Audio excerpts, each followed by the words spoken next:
Ecco, delle imprecisioni. Ci sono delle imprecisioni. Allora, iniziamo da Alexander Guedi intanto.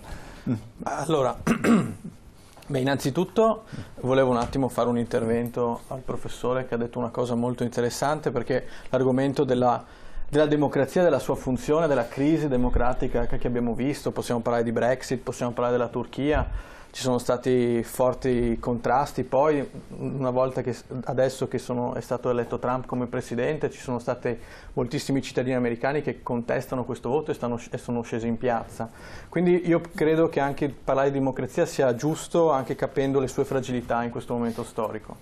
Però c'è anche da dire che non si può fare un appello alla fiducia che devono avere i cittadini nelle istituzioni e nel coinvolgimento della cosa democratica, ma allo stesso tempo dire che il voto all'estero è truccato senza alcuna forma di prova e senza che vi sia stata alcuna forma di indagine o di denuncia da parte della magistratura su questo punto. Cioè è una cosa completamente falsa o comunque non accertata, quello che ha detto lei. Il voto dei cittadini all'estero è un voto, non si sa se è fatto bene o no. Io posso parlare per me, per quanto mi riguarda ho lavorato spesso con le ambasciate e secondo me lavorano molto bene, c'è un profilo dirigenziale della dirigenza nelle ambasciate di altissimo livello, come molta dirigenza pubblica, perché le selezioni sono molto difficili. Dico solo questo come preambolo, ma poi riguardo il filmato che abbiamo visto, non è vero che i senatori sono nominati, sì, cioè, diciamo non c'è ancora una legge elettorale che... All'articolo 57,4 della riforma che verrà approvata, se verrà approvata, è scritto espressamente che i senatori saranno scelti sulla base delle indicazioni di voto espresse dai cittadini.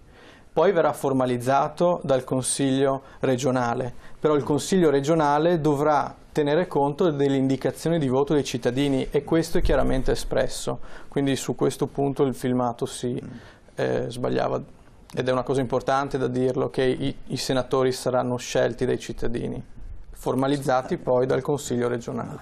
Certo. Davide Tramarin. Abbiamo già messo molta carne al fuoco, fuoco prima del mio intervento. Io vorrei fare un ragionamento a questo punto anche soprattutto politico rispetto a quanto è stato detto, dicendo che sostanzialmente da oltre 30 anni la politica italiana si era presa, indipendentemente dallo schieramento politico, centrodestra, centrosinistra, l'onere di provare a riformare la Costituzione italiana, perché si sapeva, ci si era resi conto che il sistema italiano non riesce a funzionare come potrebbe. Per cui abbiamo visto varie commissioni che si sono alternate nel tempo, 82 Spadolini, 83 Bozzi, 92-93 De Mita Iotti, abbiamo avuto nel 97-98 D'Alema, nel 2005 abbiamo avuto la riforma di Berlusconi che poi non andò a buon fine e poi ci sono stati anche i saggi nominati a suo tempo da Napolitano quando ci fu il governo Trapasso, il governo Monti-Letta e quant'altro.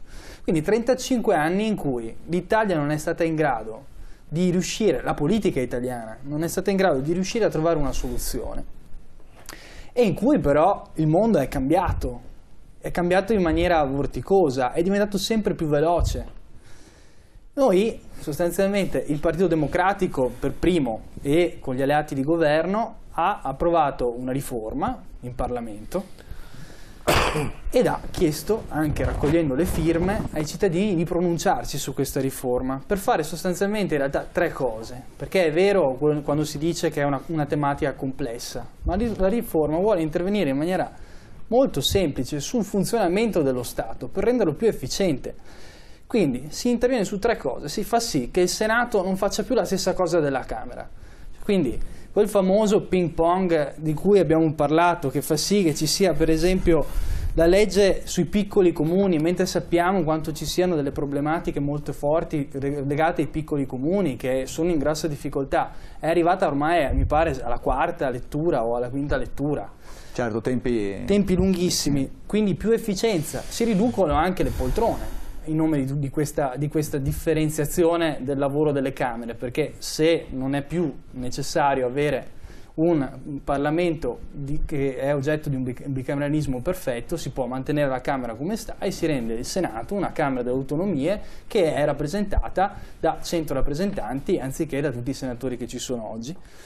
E poi si cerca anche di intervenire su un errore che noi del Partito Democratico dobbiamo riconoscere, era stato fatto quando nel 2001 si riformò il titolo V della Costituzione, che ha causato, e questa cosa è una cosa importante che sappiano i cittadini, tutta una serie di ricorsi alla Corte Costituzionale da parte delle regioni su tutta una serie di provvedimenti che hanno causato dei grossi attriti fra le competenze dello Stato e delle regioni. Ebbene, con questa riforma si fa in modo che le competenze siano molto più chiare e che quindi ci possa essere una divisione anche della gestione legislativa che sia adeguata anche a far sì che l'efficienza... Dopodiché si riducono anche gli sprechi.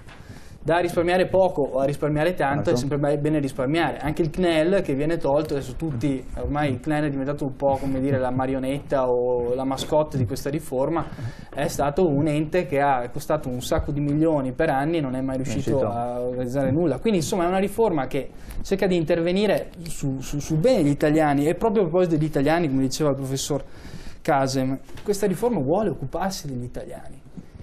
E riguardo alla partecipazione, in realtà vorrei dire questo: è vero che è difficile fare comprendere la riforma, però c'è un grosso interesse. Ieri un comitato di giovani under 35 ha organizzato un'iniziativa, un confronto fra sì e no a sociologia all'Università di Padova. Se volete vi mostro la foto, c'erano un sacco di giovani nell'aula magna di sociologia. Io credo che questo sia una cosa molto positiva della partecipazione che in realtà sta avendo questo passaggio. Allora, sentiamo che cosa sanno al momento i cittadini, intanto. Poi quando rientriamo commentiamo e dopo sentiamo anche Lazzaretti. La data del referendum costituzionale? Il 4 dicembre. Ma per cosa si vota il 4 dicembre? Me lo dica lei. 4 dicembre. Si vota il referendum. Ah. In cosa consiste il referendum? Votare sostanzialmente la Costituzione, cioè fare sostanzialmente approvare o negare il nostro consenso alla riforma costituzionale che ha fatto il governo.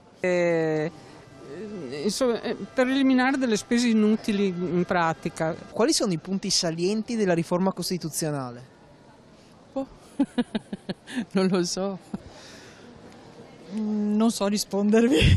Per la diminuzione del numero dei senatori e il cambiamento della composizione del Senato, che diventa non più eletto direttamente dal popolo ma scelto dalle regioni. È il cambiamento sostanziale del modo di fare le leggi.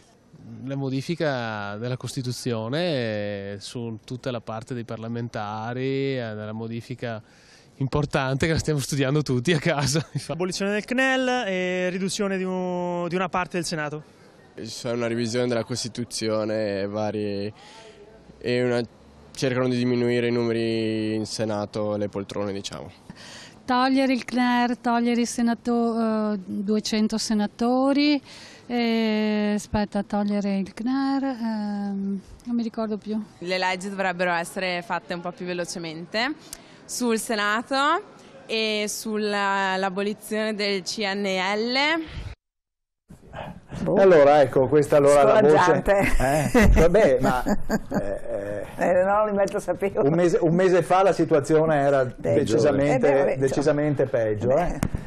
Possiamo dire che già oggi diciamo le risposte perlomeno sanno quando si vota. Sanno quando si vota e insomma indicativamente sanno qual è l'argomento. È la conferma di quello che dicevo prima, abbiamo dei cittadini che non si sono preparati. Abbiamo sentito grandi interventi di grandi personaggi, però sul concreto non hanno appassionato sul contenuto.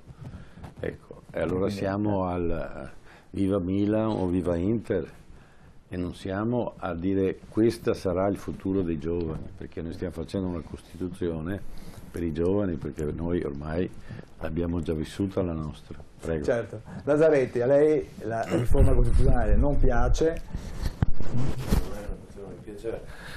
Credo che molta carne sia stata messa a fuoco già nel primo girone che tu hai fatto. Dal mio punto di vista, dal nostro punto di vista, questa Costituzione ha in premessa una svolta autoritaria che a nostro parere non è corretta, perché nasce da una minoranza in un contesto politico. Tra l'altro il governo vara questa riforma quando dovrebbe essere già il Parlamento a farla. Quindi già in premessa, secondo il nostro punto di vista, è sbagliato la propositura e il non coinvolgimento delle varie strutture politiche e associative del nostro paese. Il dottor Cassen prima diceva gli italiani non sanno nulla. Hanno fatto 1500 commi. Prendiamo l'articolo 70. Io non sono un intellettuale, perciò entro nel merito. Articolo 70. Deleghiamo le regioni, togliamo le regioni. Ora, le inseriamo nel dispositivo che entrerà probabilmente in collegato disposto, dove avranno le stesse funzioni, ma non dovrebbero avere queste funzioni. Quindi, commi su commi, carta su carta, alla fine cambiamo tutto per non cambiare niente. Area vasta, articolo 46. Tutte diciture cartacee che alla fine si traducano in un nulla di fatto. Io vorrei che il comitato del sì o chi sostiene il sì mi desse una risposta. L'Italia ha 3 repubbliche, Repubblica di San Marino, lo Stato Vaticano e la Repubblica Italiana. 6 regioni a statuto autonomo che acquisiscono un potere. Sono stati dipendenti? Mi scusi. Prego. Le regioni a statuto autonomo gli conferite in termini di numeri, quindi di votazione, di più delle altre regioni avendo meno cittadini. Perché? Primo punto. Secondo punto, sempre riguardando le regioni. Le regioni rimangono, quindi competono di fatto con le altre regioni, e mi volete far finta di far credere che togliete le province. Ma allora riduciamo il Senato, togliamo il CNEL, ma non cambia la struttura economica di questi enti. Primo, questi 100 signori, di cui qualcuno potrebbe essere anche in odore, scusatemi, di qualche avviso di garanzia, li portiamo nominati dai partiti, inseriti al Senato, e gli diamo l'immunità parlamentare. Cioè, se questa è democrazia, io sono preoccupato. Perciò, ecco, e se volete, dopo in un altro giro magari entro più nel merito. Questo è il punto focale della situazione. Cioè, la riforma, cosa riformiamo? Nulla riformiamo. Quindi da qui dobbiamo partire. Qual è il coinvolgimento di base che il signor Renzi ha fatto per coinvolgere e far decidere il sì e decidere il no? Bene, allora dobbiamo andare in pubblicità. Appena rientriamo, ovviamente il diritto di replica ai rappresentanti del sì, tra poco, subito dopo la pubblicità.